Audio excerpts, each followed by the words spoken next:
Hello, this is Mrs. Heinzman, and so what I wanted to do is give you a review on the SLR digital Canon, the ones that we use that some of the students have, and also some of the students who have their own personal one. This one is using the EOS Rebel T5i. And so some of the location of the stuff will be similar to yours. It might be just be that it was moved into a little bit different location. On the top, you're going to notice that you have a toggle switch right here. That's your shutter button. You have your ISO is accessed from here compared to some of the other ones that might be on the back side.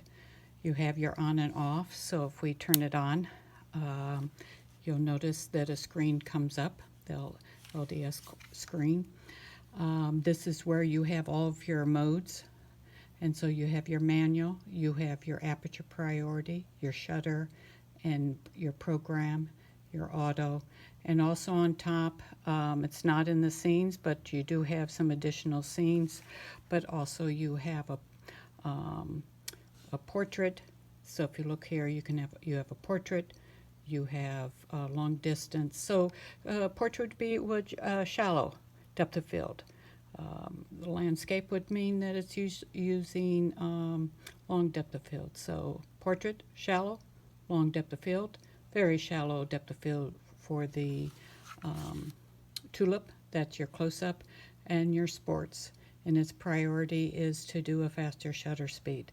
So you're going to find that all of these have certain criteria that is very important for it, and that is its main goal is to achieve the best picture by using the shutter priority over the aperture priority, whereas the landscape aperture priority is more the priority for having a good picture that's in focus, that has long depth of field for like the mountains in the distance. So when we turn this over, you're going to find that you have some other access dials. So if we go to push on some of these, what you're going to find is if we hit the white balance, we're going to select, I think I'll do, go back to manual, and if I hit this here, come on, wake it up. So every time you do turn it to one of these, it will tell you what your options are and what you will do. So manual, you are selecting both the aperture and the shutter, and that's what we're going to kind of keep that on here. So what we can do is, if you needed to change the ISO, which means the sensitivity of the sensor, it is equal to the film. Film used to have silver nitrate on it, and it would have little round balls of silver nitrate depending upon if they were real small, and they would be small if they didn't need to grab a lot of light, and if it gets darker they would need to be bigger little round balls of silver nitrate. So your ISO is right here. So if you hit the ISO, then you can use this dial back here, and you can also use your toggle button to also move around, and so this is where you would access that. Now if I want to do the white balance, once you select it, you say okay, hit the set button, we're going to hit the white balance, and then here again you can toggle through it. You can also use this little dial back here and push on those buttons to go in different directions. So again, fluorescent light, indoor lighting, another type of indoor lighting. On a cloudy day, shade, and then you have your sun, and auto. If you didn't know what to do for any type of situation, you could just leave it on auto, but all of you guys know what you're supposed to be doing. And then once you select it, we're going to do indoors here, and I'm going to set that, and then I'm going to hit down here, and this is the picture style. You have auto, then you have standard, you have portrait mode, you have landscape, you have neutral, you have faithful, you have monochromatic, which will give you the black and white, and then you have a picture style, and you have 3 of them which you can kind of custom make. We'll just leave it at standard. And then over here we have single shot and multiple shot. Again, if you take a single shot, When you click on your shutter button, it will click and then process. But if you were doing a sports activity, you would select that so that it would show up. So when you would push down on your shutter button, it's going to go click, click, click, click, and then process. And that way you can capture multiple images very quickly and very shortly. So then if we go into, we did the white balance, and then when I think we looked at all of these up here, we have this one. On the other camera, it doesn't allow you the selection that we have here, but on this point, autofocus point, you can be very selective. So when I click on it and I toggle, you're going to notice that this dial runs all the way through.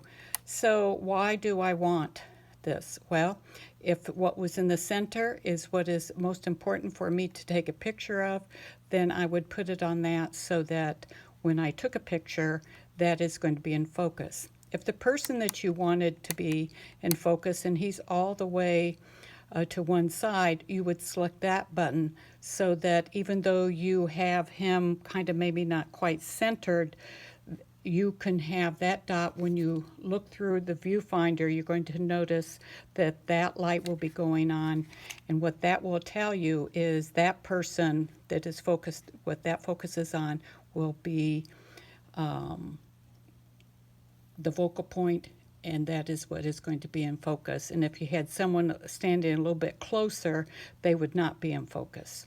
So that's a great tool. A lot of times, sometimes in many situations, you want to maybe leave it on all of them, but there's a lot of times that you want to select one. You can see what the options are when you click through it. So I'm going to go back to that one.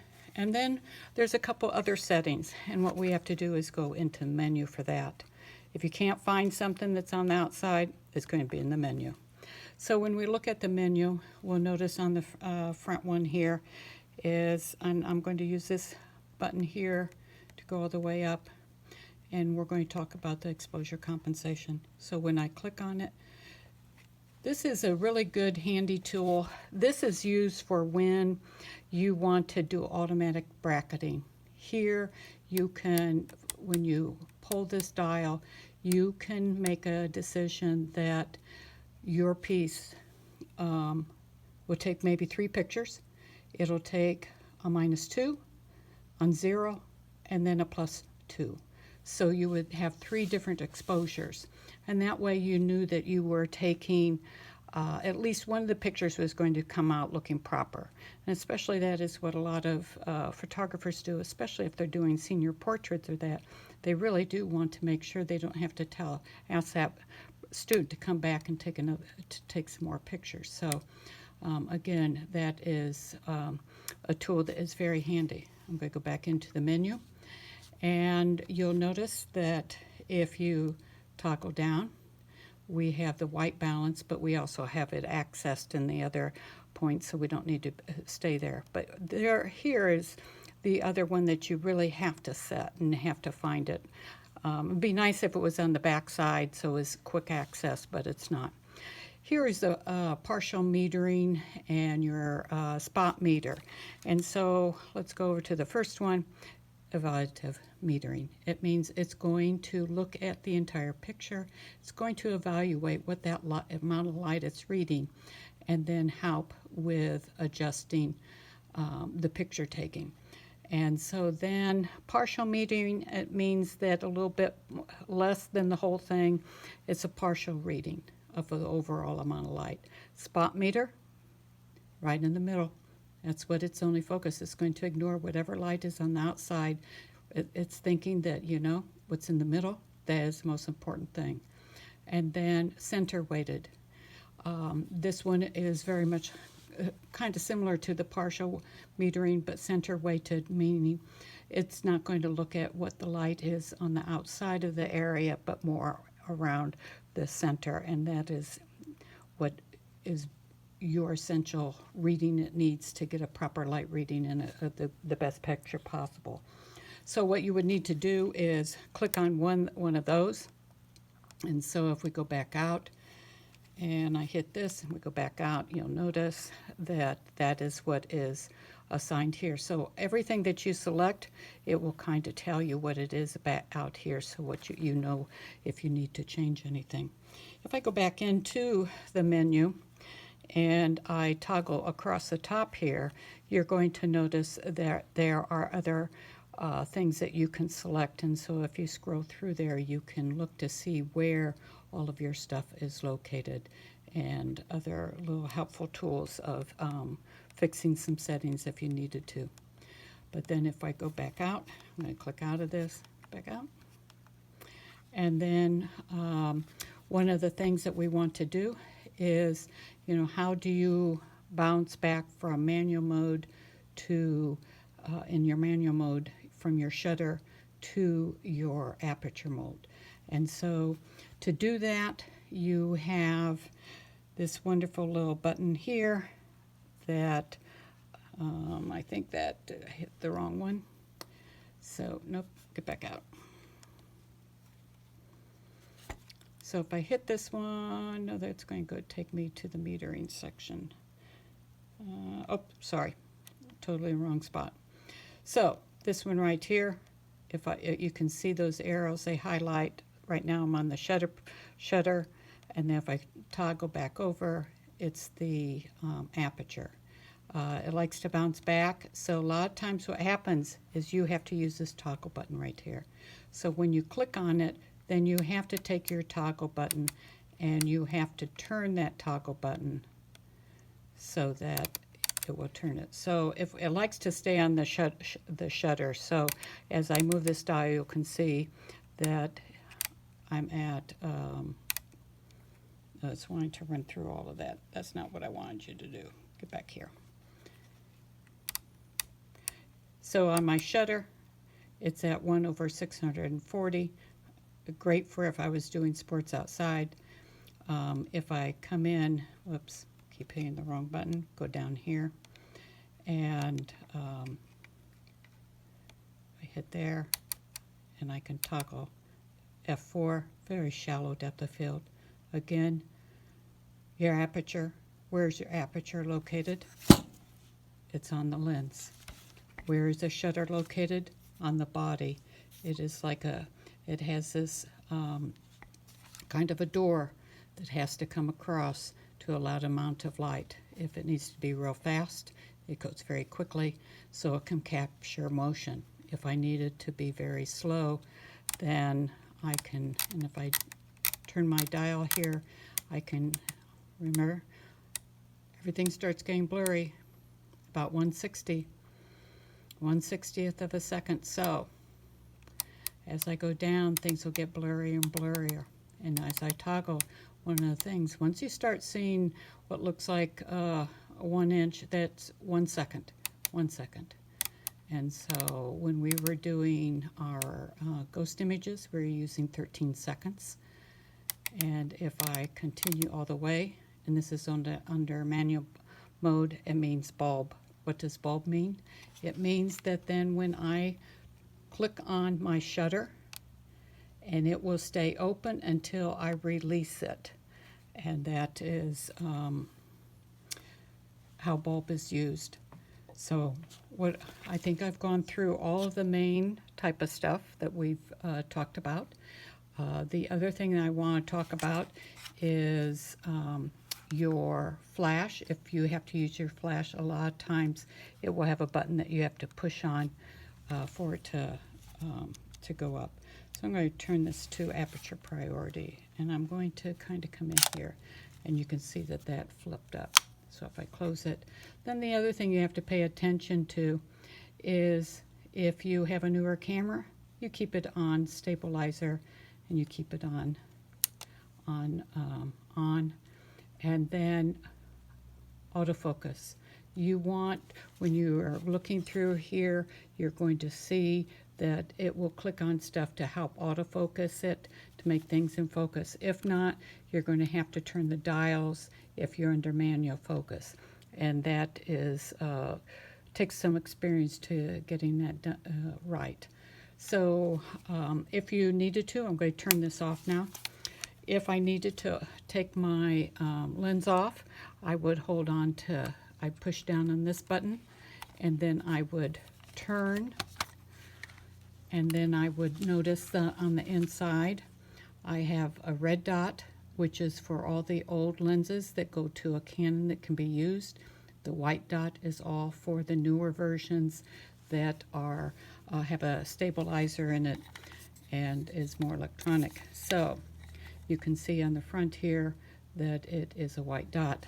So what I would do is when I would place this on here, right where the red dot is, or the white dot is, turn it and then hook it, and then twist it, and it will lock into place. So the other thing is this is considered a hot shoe. That's where you do attachments for using flashes and that. But one of the things I recommend that you do is that you learn on your camera where are the locations of all of your little wonderful little buttons. Each time they come out with the Canon and a new version, they like to move things around a little bit. And so what happens if you thought that it used to be here, a lot of times your fingers are always going into the spot where you were accustomed to it. But sometimes you might feel like you fumble around a little bit, but that is normal. So that ends this little review for you. Please watch it. And if you need to, you have the red pamphlet, which goes over all of these aspects that we've been talking about. And so you are required to be able to answer all the questions on your tests and your review. So please get your camera out, take a look at it. And then the other thing that I'll be doing is I will be giving you a series of different photo assignments for taking some pictures that you will be required to take a few pictures, download them, and email them to me, or basically share them with me on the Google Drive. Talk to you later. Hope you have a good day.